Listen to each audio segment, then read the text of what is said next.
गांव के एक पुराने हिस्से में नानी मार्था का गढ़ वाक़या था, जो एक घने जंगल के किनारे पर बना हुआ था। नानी मार्था अपने शौहर की मौत के बाद अकेली रहती थी और उनका घर गांव भर में अजीबोगरीब कहानियों की वजह से मशहूर था। मकामी लोग इस घर के करीब भी जाने से डरते थे, लेकिन नानी ने हमेशा इन कहानियों को नज़रअंदाज किया। एक गर्मी की छुट्टियों में नानी मार्था के पोते और पोतियाँ, जिनमें सबसे बड़ी सारा थी, इनसे मिलने आई। सारा को हमेशा इन पुरअसरार कहानियों पर हंसी आती थी और वो इन्हें महज लोगों की ज़हनी अफसाने समझती थी। एक रात जब सब लोग सो रहे थे, सारा की आँख खुली। एक अजीब सी सर्द हवा के झोंके से खुली। उसने महसूस किया कि जैसे कोई सरगोशी कर रहा हो। हैरान होकर सारा बिस्तर से उठी और मध्यम आवाज़ का पीछा करती हुई नीचे बैठक में पहुंच गई। वहां कमरे के कोने में एक पुरानी झूलती कुर्सी पर एक धुंधला सा साया बैठा हुआ था। वो साया एक बूढ़ी औरत का था, जो धीरे धीरे झूलते हुए बुनाई कर रही थी। नानी, सारा ने खौफजदा होकर पुकारा, लेकिन साया बिल्कुल खामोश रहा। जैसे ही सारा ने करीब जाने की कोशिश की, वो औरत अचानक से गायब हो गई और झूलती कुर्सी अब भी हिल रही थी। अगली सुबह सारा ने ये वाक़या अपनी नानी को सुनाया। नानी मार्था का चेहरा फिक्रमंदी से भर गया। उन्होंने आहिस्ता से बताया कि ये घर दरअसल एक पुराने कब्रिस्तान पर बनाया गया था और गांव वाले अक्सर कहते थे कि इस जगह पर इनके शौहर की दादी की रूह मौजूद है, जो अपनी ज़िंदगी में बुनाई का शौक़ रखती थी। सारा इस बात पर यकीन करने पर मजबूर हो गई।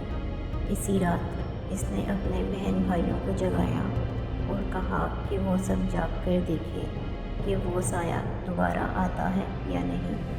जैसे ही रात के 12 बजे वो सब बैठक में जा बैठे और ठीक इसी वक्त वो साया दोबारा ज़ाहिर हुआ और इस बार वो बच्चों को सीधा देख रहा था। ये लम्हा इतना खौफनाक था कि बच्चों के जिस्म सर्द हो गए। इसी लम्हे नानी मार्था वहाँ आ गई और खामोशी से कुर्सी के करीब बैठ गई। उन्होंने अपनी दादी की तस्वीर कुर्सी पर रखी और दिल में दुआ मांगी। अचानक वो साया मुस्कुराया और एक आखिरी बार कुर्सी को झूलते हुए गायब हो गया। इस रात के बाद घर में कभी कोई पुरअसरार वाक़या पेश नहीं आया और नानी मार्था का घर पहले से ज़्यादा पुरसकून और आरामदेह हो गया। बच्चों ने इस रात को हमेशा याद रखा, क्योंकि वो पहली और आखिरी बार अपने ख़ानदान की एक भूली बसरी रूह से मिले थे।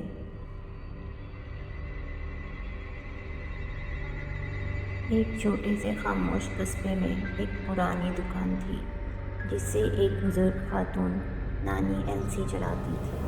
ये दुकान अपने नायाब और अजीबोगरीब चीज़ों के मजमूए के लिए मशहूर थी, लेकिन इन सब में सबसे ज़्यादा दिलचस्प एक चीनी मिट्टी की गुड़िया थी, जिसकी आंखें शीशे जैसी थीं। मकामी लोगों के दरमियान सरगोशियाँ होती थीं कि ये गुड़िया मनहूस है, मगर बहुत कम लोग इन कहानियों पर यकीन करते थे। एक दिन एक नौजवान जोड़ा एमी और टॉम इस दुकान में आए। वो अपनी बेटी लिली के लिए तोहफा ढूंढ रहे थे और जब उन्होंने गुड़िया देखी तो उन्हें वो बेहतरीन लगी। नानी एल्सी ने संजीदा अंदाज में उन्हें गुड़िया की नहुसत के बारे में खबरदार किया और कहा कि वो इसे ना खरीदें, मगर एमी और टॉम ने इस बात को महज एक डरावनी कहानी समझकर नज़रअंदाज कर दिया। जैसे ही दुकान के राजू रोमांस को बढ़ाने के लिए बनाई गई, उन्होंने गुड़िया खरीद ली और उसे घर ले आए। इसी रात अजीबोगरीब वाक़यात होने लगे। वो गुड़िया, जिसे उन्होंने लिली के कमरे की छत पर रखा था, जैसे खुद ब खुद अपनी जगह से हिल रही थी। दरवाजे रात के वक्त चरचराने लगे और अंधेरे में मध्यम सरगोशियों की आवाज़ सुनाई देने लगी। پہلے تو ایمی اور ٹام نے ان باتوں کو نظر انداز کرنے کی کوشش کی، لیکن جلد ہی لیلی رات کو ڈر کے مارے جاگنے لگی اور چیخنے لگی۔ وہ اصرار کرتی کہ گڑیا اسے نقصان پہنچانے کی کوشش کر رہی ہے۔ پہلے خوش و خرم گھر میں خوف اور تناؤ نے جگہ لے لی۔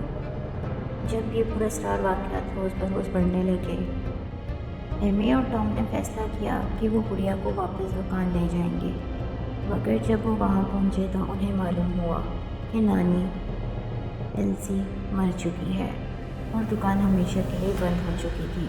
اب ان کے پاس کوئی اور راستہ نہیں تھا۔ وہ اپنی بیٹی کی حفاظت کے لیے بے حد پریشان ہو چکے تھے۔ پریشانی میں مبتلا ہو کر وہ ایک مقامی مورخ کے پاس پہنچ گئے، جس نے قصبے کی پرانی کہانیوں پر تحقیق کر رکھی تھی۔ مورخ نے بتایا کہ یہ گڑیا ایک دادی ماں کی تھی، جس کا پوتا ایک المناک حادثے میں مر گیا تھا۔ اپنی گہری غمگینی میں دادی نے گڑیا پر ایک لعنت ڈال دی تھی کہ جو بھی اس کے مرے ہوئے پوتے کی جگہ لینے کی کوشش کرے گا وہ اس لعنت کا شکار ہوگا۔